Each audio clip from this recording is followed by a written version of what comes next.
Fala investidor, meu nome é Gabriel Assunção e você está no canal Investir é Viver. Nesse vídeo nós já estamos no quarto vídeo da série Trabalhe 4 horas por semana do Tim Ferriss, que é um livro assim realmente muito relevante para você investidor que busca a sua liberdade.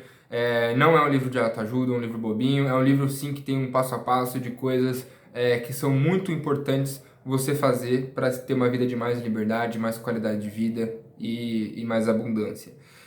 Então, já que você é inscrito no canal, a gente pode falar sobre o tema desse vídeo.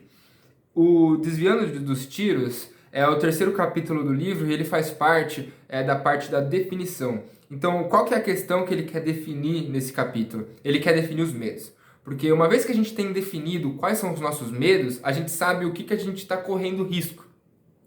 Então, porque muitas vezes as pessoas elas não agem, elas sabem que elas não estão confortáveis naquela situação, mas elas têm medo de agir porque elas têm medo do que pode acontecer, do que pode dar errado. Só que muitas vezes elas nem definem o que é dar errado. Desta forma, se a gente define o que é dar errado, muitas vezes o dar errado não é tão ruim assim. Então, é o dilema do empreendedor, né? Então, assim, vamos supor que você é uma pessoa que, no seu padrão atual de vida, você é um cobertor curto, né? Então, todos os rendimentos do seu trabalho, e a satisfação, e as horas, funcionam como um cobertor curto. Então, põe na cabeça, falta o pé. Põe no pé, falta no tronco. Qual que é a grande questão do empreendedor? O máximo que pode acontecer é o cobertor ficar um pouquinho mais curto, virar uma mantinha. Só que, se o empreendedor dá certo, e um empreendedor persistente vai dar certo, esse cobertor que era curto, ele vira abundante. E aí ele cobre você, cobre suas gerações futuras, cobre tudo. E ultrapassa as suas necessidades básicas. Porque a grande questão é que a gente quer ter um padrão de vida aceitável, um padrão de vida bom. Se você fracassa, você não vai morrer de fome, você não vai essas coisas. Se você tem um mínimo de conhecimento, você arranja um emprego qualquer e volta, né?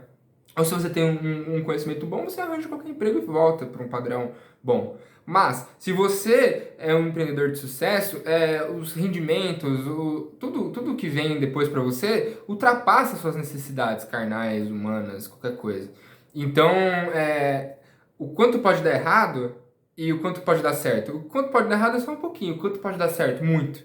Então, a gente sempre tem que avaliar essa questão que, inclusive, é alvo do livro do Nassim Taleb, né? O Nassim Taleb, ele fala sobre convexidade. O que é convexidade? Você se expor em alguma coisa, pode ser um investimento ou em alguma coisa da sua vida, em que o risco é pequeno, mas o potencial é muito alto. Então, basicamente, a gente está falando sobre convexidade aqui, sobre a gente definir o que é o ruim. Esse ruim a gente ter a certeza que ele não é algo fatal, a gente não vai morrer por causa disso. E abrindo mão do atual para sofrer o risco desse ruim que não é fatal, a gente pode chegar em um lugar muito mais interessante. Mais ou menos essa ideia, a gente vai começar a traduzir isso aqui. Então, se você observa o livro do Tim Ferriss, é muito interessante, porque como ele tem liberdade geográfica, cada caos do livro acontece em um lugar. Esse aqui acontece no Rio de Janeiro. Lá no Rio de Janeiro, ele está fazendo um salto de paraquedas e alguns esportes radicais e ele encontra um instrutor. Esse instrutor, ele era um advogado. Esse advogado teve que dormir no escritório uma vez para na manhã seguinte já começar a fazer as coisas, o que é muito grave. E esse cara, nesse dia, falou assim, se isso acontecer mais 2 vezes, chega. E foi por isso que depois, na terceira, ele acabou vindo para o Brasil e ficou nessa para sempre, criou uma empresa e isso mudou totalmente a vida dele. E aí, o caos é que ele estava pulando de paraquedas e esse instrutor diz que depois que você corre o risco, o risco já não é mais assustador. Então você tá lá, pulou de paraquedas, tô com medo. Mas abriu o paraquedas, passou. Né? Então, o medo de pular de paraquedas, ele tá muito mais enquanto você tá no chão ainda, imaginando como vai ser lá em cima, do que lá em cima. Lá em cima, o seu medo já é muito menor do que lá embaixo, porque você já correu o risco. Você já tá dentro da situação, você sabe que você pode ganhar, que você pode perder. E aí, a grande crítica que esse cara levou, que eu já ouvi também, é: você ouvia assim, nossa, você tá jogando tudo fora, né? Pra quem não sabe, eu me formei em engenharia civil na Poli e eu tava trabalhando em obra e quando eu tomei a decisão de sair, muitos dos meus colegas que trabalhavam comigo na obra, né? Porque a gente sabe que é muita gente que trabalha na obra, eles disseram assim, nossa, mas você vai largar tudo. Agora que você se formou, você vai largar a obra. Não faz isso não, sei lá o quê. Só que claro que a minha percepção do que eu tava abrindo mão, do que iria ir atrás, era diferente. Mas as pessoas até tentam fazer isso para te proteger, assim, né?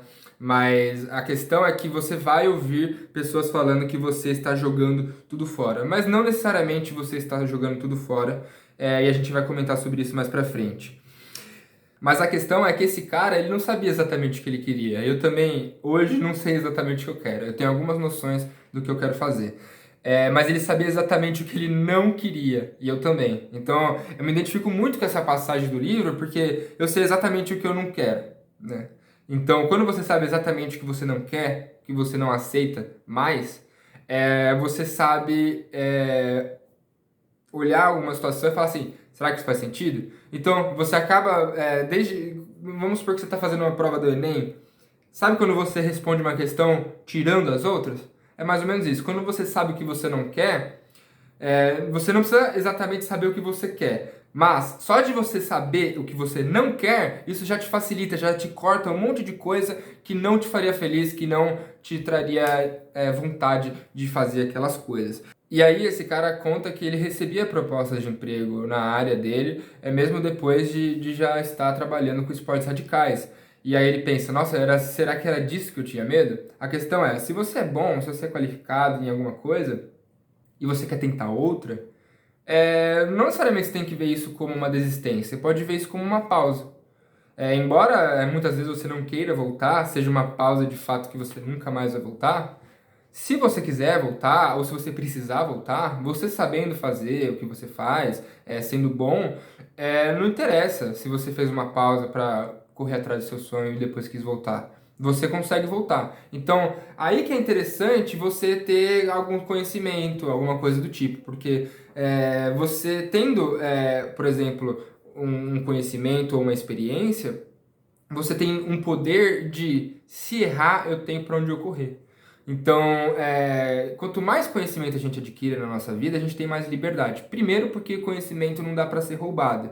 Segundo, que você tem mais oportunidades de onde se encaixar na sociedade para gerar valor.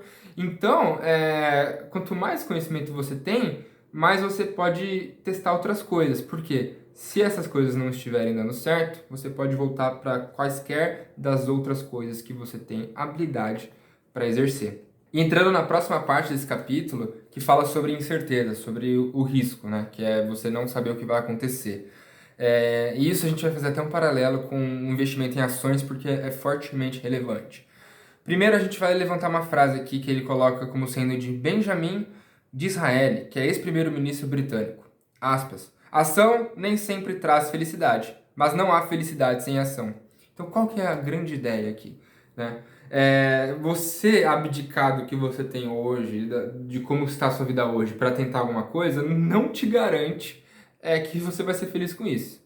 Só que, se você ficar nesse lugar parado aqui que você não está confortável, que não te traz felicidade, você nunca vai ser feliz. Então tentar ser feliz e não conseguir, tentar atingir um objetivo e não conseguir, mas ter a chance de conseguir, ou se conformar e ficar numa situação mais ou menos, sabe? Então, pelo menos você tá tendo a chance de ser feliz, de atingir seu objetivo, de fazer alguma coisa que lá na frente você fala assim, caramba, ainda bem que eu tomei aquela decisão. Ou você vai ficar nesse não tá nem tão bom nem tão ruim e leva pra frente, tá? E aí ele fala que a maioria das pessoas escolherá a infelicidade do que a incerteza. Então tem aquela questão, né, que muita gente tem enraizada do emprego seguro, do emprego estável, porque quando ela tem um emprego estável, ela não precisa ter preocupação, ela tem segurança, essas coisas. Só que assim, a segurança está lastreada àquela renda, né? Se você está no mundo dos investimentos, você sabe que a sua segurança tem que vir de você mesmo, não tem que depender de patrão nenhum. Então, por isso que a gente tem que gastar menos do que ganha, investir sempre uma parcela todo mês, para que o quanto antes a gente receba dividendos em uma proporção que dê para, se a gente quiser, testar o novo. Então, essa questão do trabalho seguro, isso tem muito a ver com o brasileiro ser uma pessoa que gasta todo o dinheiro que ganha. Por quê? Se você for uma pessoa que não gasta tudo que ganha e separa uma reserva, você automaticamente vai perceber que está sobrando um dinheiro que é sim uma gordura para caso você queira escapar da corrida dos ratos. Então, muito dessa questão de crença de que você precisa de um emprego estável, seguro, que não existe emprego estável e seguro, está baseado no brasileiro ser um mau poupador e um mau investidor. Mas se você está nesse canal, eu tenho certeza que você é um bom poupador e um bom investidor. E se você está precisando de ferramentas para continuar a investir cada vez melhor, você vai encontrar muito aqui nesse canal e nas literaturas que eu for indicando ao longo dos vídeos. E aí, fazendo um paralelo com as ações, como que funciona o mundo dos investimentos, né? A gente separa sobre renda fixa e renda variável, não é? O que é a renda fixa? É a garantia de um retorno medíocre. Então você vai ter um retorninho que é medíocre. Mas quando você vai para a renda variável, você tem o risco de não ter um retorno medíocre, de ter perda de capital, mas você tem a chance de ir muito mais para cima. Então, você tem que entrar na renda variável, claro, com uma proporção em relação à renda fixa. Dentro da renda variável, você, fazendo as coisas certas, vai maximizar a probabilidade de você ter bons resultados. O que não dá é para aceitar você ficar a vida inteira sendo credor do seu banco, né? Botando um dinheiro lá que ele vai te dar uma miséria, enquanto isso o banco está lá faturando. Por que você não compra ações do banco? Eu não me canso de contar essa história. Eu tive que abrir uma conta salário num dos 4 maiores bancos do Brasil. E a gerente do banco não parava de me encher o saco para eu fazer os investimentos lá, né? Aí eu perguntei assim para ela, e se a gente comprar ações do próprio banco? Ela ficou assim, eu falei, você já pensou em comprar ações do próprio banco onde você trabalha? Porque esse banco é excelente, não é? Então ele dá lucro pra caramba, paga dividendo pra caramba, por que você não compra ação dele? Fica me vendendo essas porcaria aí. Depois disso aí ela me entendeu, ela até falou, meu marido investe também, mas sabe como que é, né? Eu tenho que bater a meta. Então a gente vê que tem esse conflito de interesse no setor bancário e é por isso que você não deve investir pelos bancos e por isso que eu tenho vários vídeos falando sobre esse tipo de conflito de interesse. A gente chega numa parte do capítulo onde ele diz que vencer o medo é igual a definir o medo, porque quando você definir o medo, você consegue o abater. Então, tem uma frase do Sêneca, que é um filósofo do Império Romano, que merece ser citada aqui. Aspas. Reserve um certo número de dias durante os quais você deve se contentar com os suprimentos mais ínfimos e mais baratos, com a roupa mais simples e mais velha, perguntando a si mesmo, eram essas as condições que eu temia? Porque assim, a gente está numa sociedade em que, a menos que você tenha uma total desestruturação, o mínimo você vai ter, né? O mínimo você vai ter para sobreviver. Então, se você tenta um dia a dia mais frugal por alguns dias, você vai ver que tudo bem, você não vai no Outback, mas você vai almoçar, você vai jantar, né? Então, o que ele está querendo dizer é que, assim, no final das contas, não precisa de muito para passar, né? Para sobreviver, para ser feliz até. E aí, sabendo que você não precisa de muito você não vai morrer se você errar, você consegue arriscar e buscar algo mais pra frente, né? Então, o que o Tim escreve? Que ele percebeu que não seria tão complicado ele voltar para a situação que ele estava, se ele falhasse, e que também não seria um erro fatal. No máximo, ele consideraria como tropeço da vida, assim. Então, por exemplo, eu decidi sair de determinado emprego, aí eu tentei outras coisas, me arrependi, depois eu volto para alguma coisa parecida. É mais ou menos isso. Então seria como um tropeço da vida, ele enxergaria. Só que não foi o que aconteceu. Acabou dando muito certo o que ele fez, né? E o que vai acontecer é que ou você vai ver que não há riscos, ou que os riscos são bastante gerenciáveis. É claro que, por exemplo, quanto mais responsabilidades uma pessoa possui, mais riscos ela tem. Por exemplo, se um arrimo de família, que toda a renda da família depende dessa pessoa, muitas vezes fica um pouco mais complicado, porque a chance de errar é mais dolorosa, né, se falhar. Mas, para a grande maioria das pessoas, os riscos são muito baixos e gerenciáveis, de tal maneira de que o retorno potencial, o que pode acontecer de bom, é muito superior a esses riscos. E aí foi onde ele tomou a decisão de sair para uma viagem, o Tim Ferriss, né? Ele diz: comecei a planejar minhas viagens e eliminar minha bagagem física e psicológica. Então a gente fala um pouco de minimalismo, né? Porque tanto para você ser um bom investidor, quanto para qualquer outra área da vida, você vai ver que você vai tender para o minimalismo. Porque você vai perceber que as coisas valem muito menos do que as experiências. Então, de maneira geral, você observa grandes investidores, eles têm hábitos frugais. Você percebe que não precisa de muito mais para ser feliz. É claro que você acaba tendo uma abundância financeira enorme, que você pode sim escolher fazer o que você quiser, só que alguns hábitos não vão mudar, né? Por exemplo, o Buffett adora uma Coca-Cola e um McDonald's. Então, tudo bem, ele gosta também de carne com batatas, isso você vai ver no livro Bola de Neve, mas, assim, comida não pode ficar tão mais caro, assim, mesmo que você queira comer folha de ouro, vai ter um momento que não faz sentido você comer folha de ouro. Você come uma vez porque é legal postar no Instagram, sei lá, mas não é o que você vai comer no dia a dia, você vai comer os seus hábitos, a sua carne com batata, o seu McDonald's, né? Então isso tem muito a ver, porque você se desprende das questões materiais, né? Isso sem abrir mão de ter o seu rendimento. Então não é uma coisa religiosa, né? De, eu vou abrir mão de tudo, vou ser um pobrão, porque isso é legal. Não, não é sobre isso. É sobre experiências valem mais do que posses. E aí o Tim conta que depois que ele fez essa viagem, que ele fez para assim, nossa, eu vou espairecer, vou dar uma viajada, né?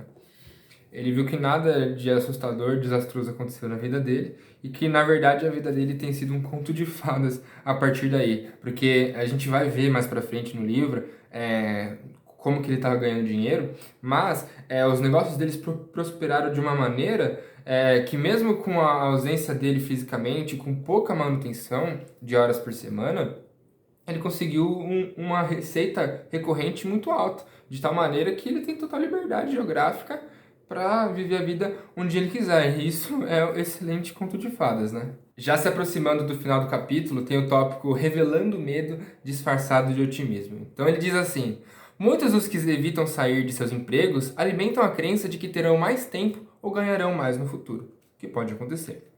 Isso parece válido e é uma alucinação tentadora quando um trabalho é chato ou desestimulante, em vez de ser um inferno total. O inferno total força a ação, mas qualquer coisa menos do que ele pode ser suportado com um pouco de racionalização esperta. Então, qual que é a grande questão aqui? Se o seu emprego atual não for um inferno total, há mais chances de você ficar levando ele para o resto da vida, mesmo estando desconfortável. O que aconteceu comigo, por exemplo, foi que em um determinado momento ocorreu o inferno total. E, dado o inferno total, ou você fica e continua e morre, porque não dá, não tem condições, você leva o seu estado físico e mental para um limite onde o seu corpo vai te derrubar em algum momento, ou você vai entrar numa depressão, ou você vai ter um ataque cardíaco. Então, o inferno total não é suportável. Por isso que muitas pessoas acabam mudando radicalmente as suas vidas após um momento de inferno total, porque não dá para continuar daquele jeito, então vamos fazer outra coisa. Agora, qual que é o grande medo se não for um inferno total? Porque o inferno total, automaticamente você vai sair ou você vai morrer lá dentro.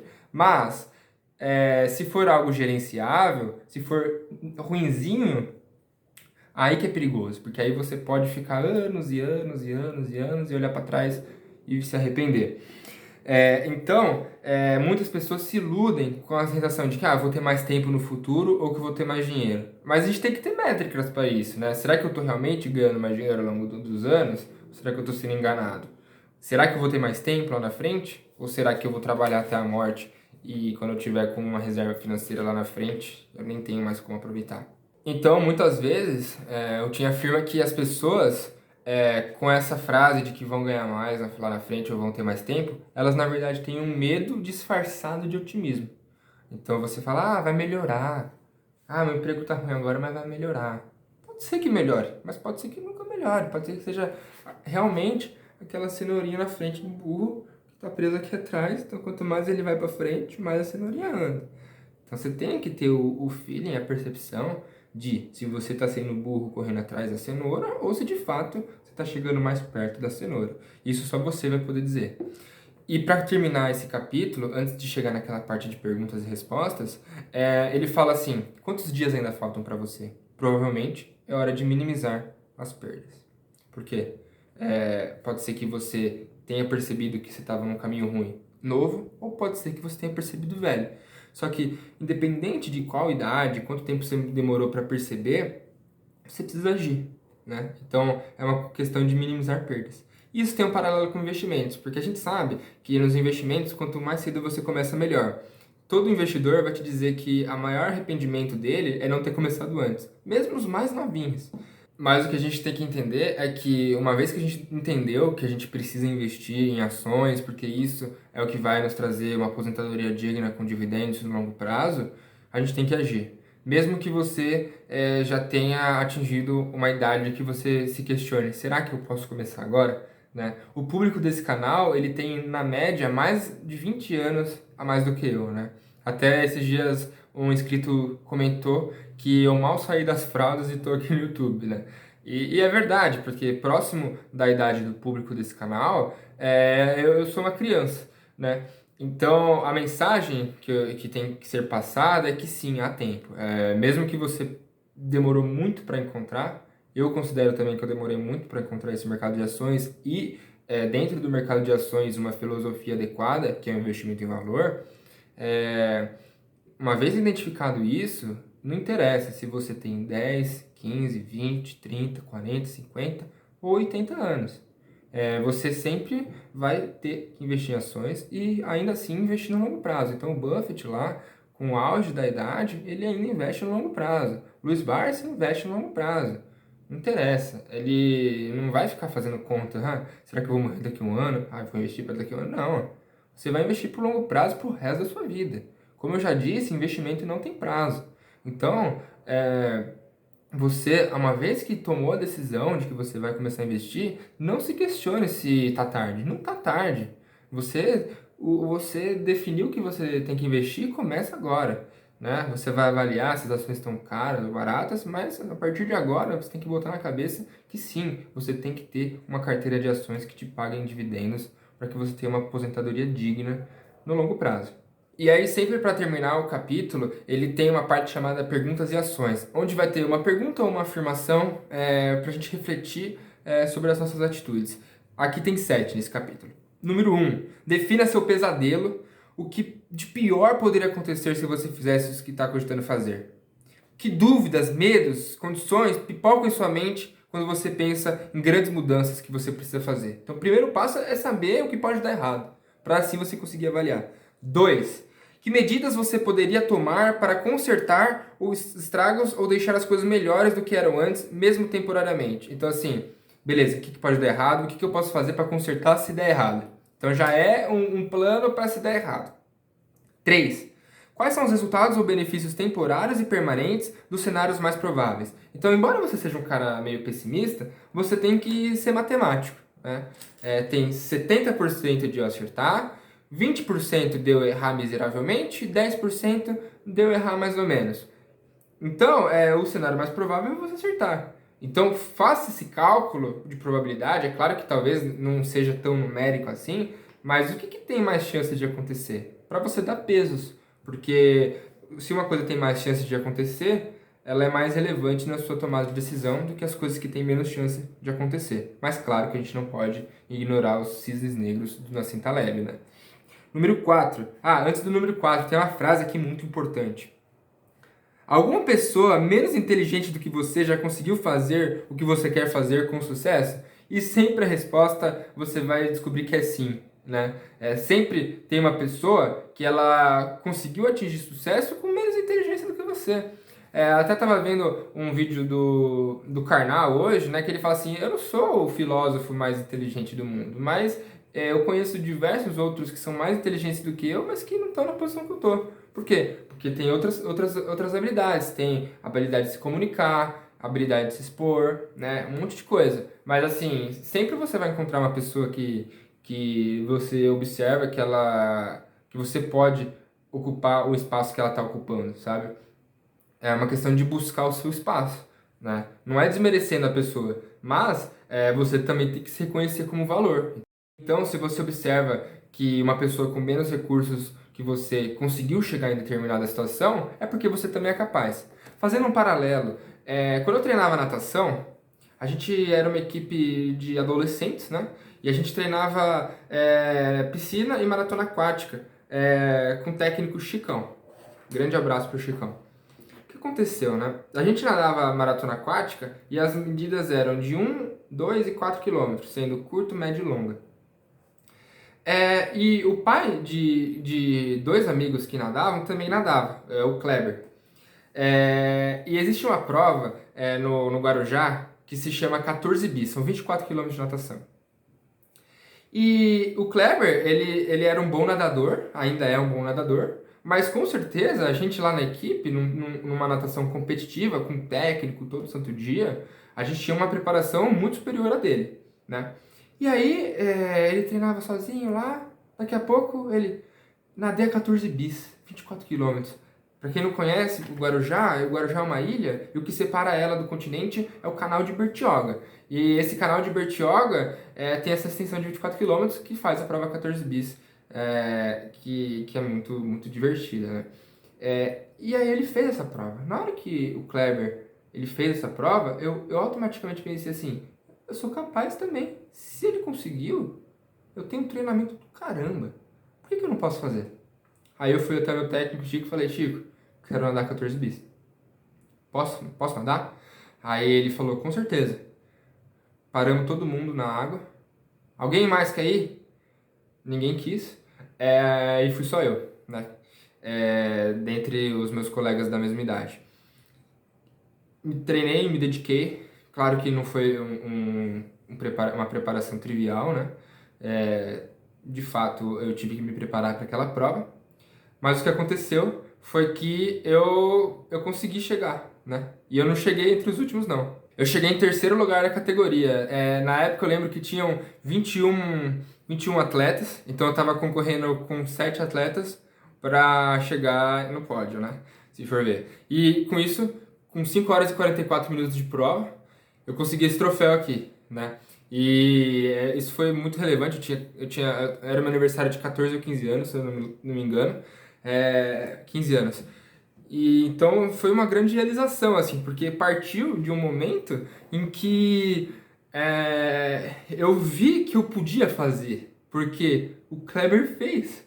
Então, se o Kleber fez, eu também posso, né? Então, você tem que se dar o valor. Depois disso, eu fiz outras provas. Eu fiz a Ilha do Mel aqui, ó, foram 23 quilômetros a volta da Ilha do Mel.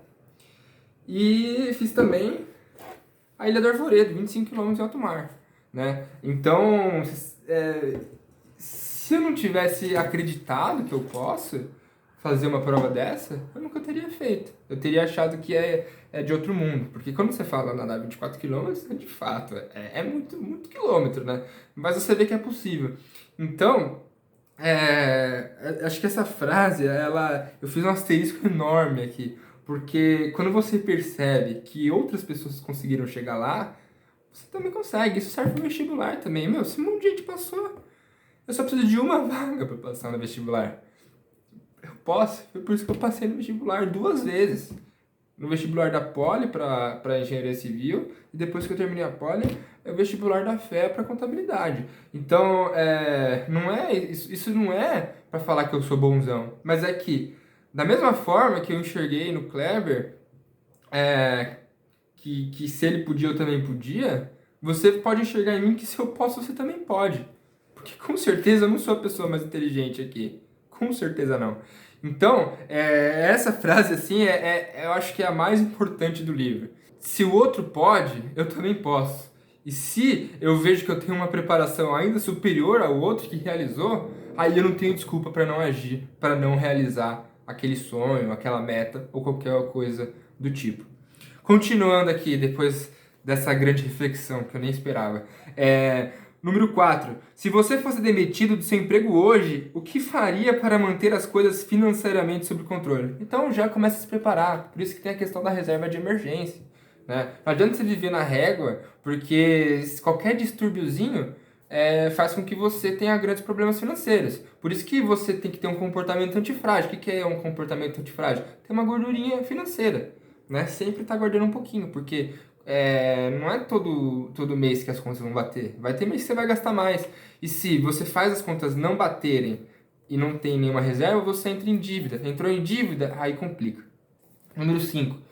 O que você tem feito para se livrar do medo? Normalmente, o que mais tememos fazer é o que precisamos fazer. Como já ouvi dizer, o sucesso de uma pessoa na vida, em geral, pode ser medido pelo número de conversas desagradáveis que ela pretende ter. Então, assim, quando você decide mudar, você, às vezes, você tem que magoar alguém. Você vai ter que falar, ô pai, ô mãe, ô filho, ô filha, ô chefe, ô chefa, ô amigo, ô amiga. Não vai ser mais assim não, eu vou mudar, tá bom?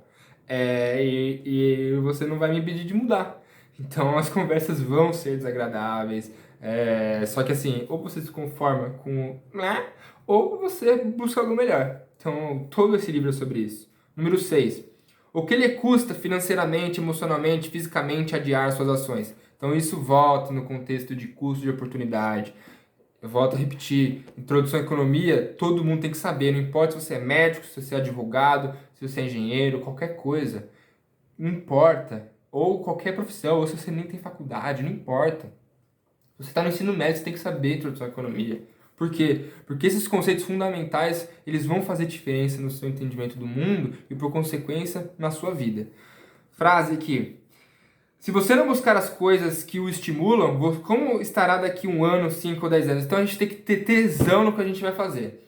Como se sentirá por ter permitido que as circunstâncias se impusessem sobre você e por ter permitido que mais 10 anos da sua vida finita passasse sem fazer algo que o realize? Então acho que é por isso que eu não gosto de pagode, né? Porque tem o deixa a vida me levar, vida leva eu. E não dá pra ser assim, não pode ser assim. Se pudesse vislumbrar os próximos 10 anos e saber com 100% de certeza que é um caminho de desapontamento e arrependimento, e se definirmos risco como a possibilidade de um resultado negativo e irreversível, a inação é o pior de todos os riscos. Então isso que aconteceu.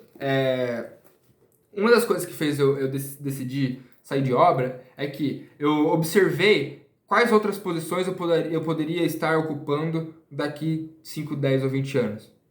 E eu não queria ser aquelas pessoas. Embora eu admire pra caramba, acredito que são excelentes profissionais, de verdade, de coração mesmo, eu não queria ser elas. Então, se o caminho que eu estaria percorrendo seria para chegar em ser aquelas pessoas, ou muito próximos delas, e eu vi que não era aquilo que eu queria, então eu preciso mudar, entendeu? Número 7. O que você está esperando? Avalie o custo da inação, compreenda a improbabilidade e a possibilidade de consertar os passos em falso e desenvolva o hábito mais importante daqueles que se destacam e gostam de extrair o melhor da vida, a ação. E é por isso que o Paulo Vieira ele é um sucesso best-seller com o livro Poder da Ação, né? Porque no final das contas, o que gera tudo no mundo é a troca, né? O calor é energia em movimento. A atividade econômica é dinheiro saindo de um lugar e indo para o outro. Então tudo na vida é um movimento. Tudo que é estático, paradão, tende a não dar muita coisa boa, né? E aí a gente tem que falar de investimentos, né? Investimentos não é ser trader, né? Então não estou falando para você ser trader. A gente sabe que o retorno dos investimentos está muito associado à questão da inatividade, né? Da espera. Se você sabe um pouquinho do Charlie Munger, você sabe disso. Mas de modo geral, o que gera resultado é você botar as caras. Então, bote as caras. E aí, por curiosidade, eu gostaria que você deixasse nos comentários se você chegou no final desse vídeo, porque realmente foi muito longo, eu admito, mas eu acho que eu até me empolguei um pouco. Comenta alguma situação da sua vida que foi igual a essa aqui, minha, que você viu que você podia também, pra gente compartilhar experiências, porque realmente é muito legal quando você vê que se alguém pode, você também pode, né? E eu acho que a gente tem que usar as histórias nossas e das outras pessoas para compartilhar de tal maneira que a gente vê que a gente tá todo mundo no mesmo barco e que a gente pode atingir objetivos, né? Se você quiser pensar num barco familiar, que você e a sua família, ou você e seu time de futebol, ou você e seu país, ou você e seu continente, mas no final das contas todo mundo está dentro do mesmo planeta, então todo mundo está no mesmo barco. Se esse barco vai afundar ou não, depende de todos nós juntos. Então, por isso que eu acho que a gente tem que sempre buscar pelo bem de todos. Forte abraço, te vejo no próximo vídeo e bons aportes!